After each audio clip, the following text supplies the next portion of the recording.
استقبال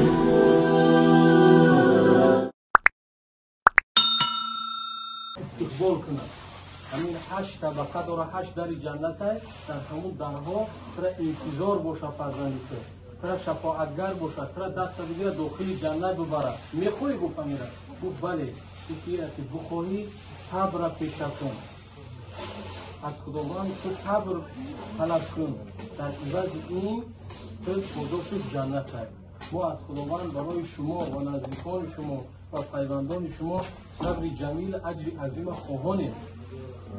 ما همین طبق سنت رسول خدا صلی الله علیه و سلم که همین سنت زنده کنیم و همین حدیث پیغمبر را بسن که شما برسونیم آمدیم که شما را الله صبر بکند. واقعا این فراق فرزند یا درد جانسوز و جگرسوز است. این تمام تاجیک و تاجیکستانی چی در تاجیکستان چی از بیرون از تاجیکستانی موت فرزند شما دنیا را در جنبش آورده. خداوند شما را صبر بتید، شما را اجر بتید. یک امانت اینا ما از اون یک برادر صاحب‌خود که وطندی کن و محمد جان $5000 که در دست هم مادر او میرسونید حتی یک دعا کنید.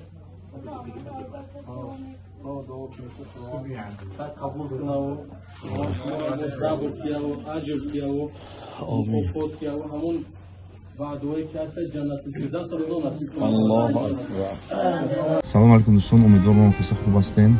از دوشنبه سیتی اومدیم، خواهش کردیم که نام فامیلشان بره همچنین برطرف کردیم با مادر قابل جان و برادراش بودن و کمک هم صحبت شدیم.